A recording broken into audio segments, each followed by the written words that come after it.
আসসালামু আলাইকুম, welcome to Mir pigeon লব থেকে আমি সাবিত আপনাদের মাঝে আবার চলে আসছি একটা নতুন ভিডিও নিয়ে। আজকে আমরা কথা বলবো কবুতরের টাল নিয়ে, টাল রোগ নিয়ে, কিভাবে টাল রোগ হলে আমরা কি করণীয় সেটা নিয়ে কথা বলবো।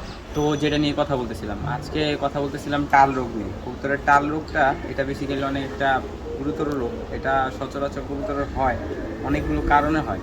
মূলত বেশিরভাগ সময় হয় কি, কবুতরের যখন ভিটামিন ডি এর ঘাটতি দেখা দেয়, কবুতরের শরীরে ক্যালসিয়ামের ঘাটতি দেখা দেয়, বা আরও অনেক রকমের ক্যালসিয়াম ম্যাগনেসিয়াম এগুলো ঘাটতি দেখা দেয়, তখন কবুতরটা টাল হয়ে যায়। আর আরেকটা ম্যাক্সিমাম সময় আরেকটা রোগের পরে এই টালটা হয়।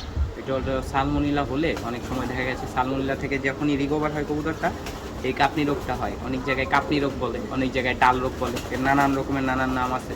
তো এই রোগটা হইলে হয় কি, কবুতরের ভিটামিন বি এর ঘাটতি অনেক দেখা যায়, ক্যালসিয়ামের ঘাটতি দেখা যায়, তারপর অনেক রকমের ভিটামিনের ঘাটতি দেখা যায়। তো এই রোগের দুইটা ট্রিটমেন্ট আছে, দুই রকমের ট্রিটমেন্ট আছে। একটা হলো ট্রেডিশনাল ট্রিটমেন্ট, আরেকটা হলো আমরা এমনি ওষুধ দিয়ে যে ট্রিটমেন্টটা করি ওই সব ট্রিটমেন্ট। তো যদি ট্রেডিশনাল ট্রিটমেন্টের কথা বলেন, তো ট্রেডিশনাল ট্রিটমেন্ট আমরা কেমনি করি,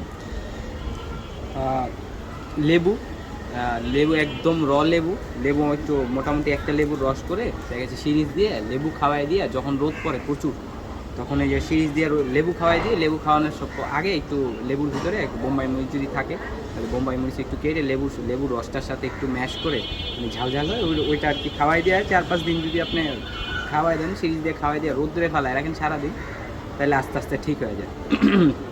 আর আরেকটা ওই আছে, ওইটা দেখাচ্ছি। আর এর আগে দেখেন এই যে কবুতরটা, এটা আমার একটা পাঙ্খি মাদি, একটা পাঙ্খি মাদি। এটা আসলে টাল হয়ে গেছে, কানি টাল। তো প্রপার টাল হয় নাই, খাওয়া দাওয়া করতে পারে কিন্তু কানি টাল হয়েছে। এটা ঠিক করার খুবই প্রয়োজন, মাদিটা কোনো কাজে আসতেছে না, ফালায় রাখছে অনেক দিন যাবত। তো এটা ঠিক করার জন্য আমরা এখন যেহেতু রোদ নাই, তারপরে আবার ইমার্জেন্সি দরকার ঠিক করা। দুই রকম, যে ওই ট্রেডিশনাল ওয়েতে ঠিক করতে গেলে লং টাইম লাগে, আবার দেখা গেছে 50% টাইমে ঠিক হয়, 50% টাইমে ঠিক হয় না। তো আপনার এটা 100% যে ওয়েটা আছে, এটা আরেকটা আছে, আমি আপনাদের দেখাই। এই দেখেন, তো ভালো মতো দেখেন, দেখা যাচ্ছে। এটা হলো নিউরোবি ইঞ্জেকশন। নিউরোবি ইঞ্জেকশন এইটা আমরা যদি দেই টানা 3 থেকে 4 দিন, এটা কীভাবে দিব? ইঞ্জেকশন আকারে এটা সিরিজে নিয়ে, ছোট্ট ইঞ্জেকশন সিরিজে নিয়ে, তারপরে ঘাড়ের পিছনে যে চামড়াটা আছে, একজন ধরে ঘাড়ের পিছনের চামড়াটা হালকা করে ছোট্ট করে পুশ করে দিলে, 1/2 ml মতো কম করে পুশ করে দিলে, 3 থেকে 4 দিন যদি দেন টানা, দিয়ে যদি নর্মালি রেখে দিন একটু ঠান্ডাভাবে, যদি বিকালবেলা দেওয়াটাই উত্তম, দিয়ে যদি আপনি 4 দিন রাখেন, ইনশাল্লাহ 4 দিন পরে ইনশাল্লাহ 4 থেকে 5 দিনের ভিতরে এটা 100% দেখা গেছে টালটা থাকে না। তো আশা করি সবাই বুঝতে পারছেন। ইনশাল্লাহ টাল যদি হয়, নেক্সট টাইম সবাই নিউরোবি ইঞ্জেকশনটা দিবেন। আর কবুতরের ভিটামিনের খেয়াল রাখবেন, ভিটামিন যাতে প্রপার পায় কবুতর, আগে থেকে এটা করবেন। নর্মালি সালমোনেলা রোগের পরে একটা টাল হয়, কিন্তু এমনি যেই সব টালগুলো হয়, এটা মূলত ভিটামিন বি এর অভাবেই হয়।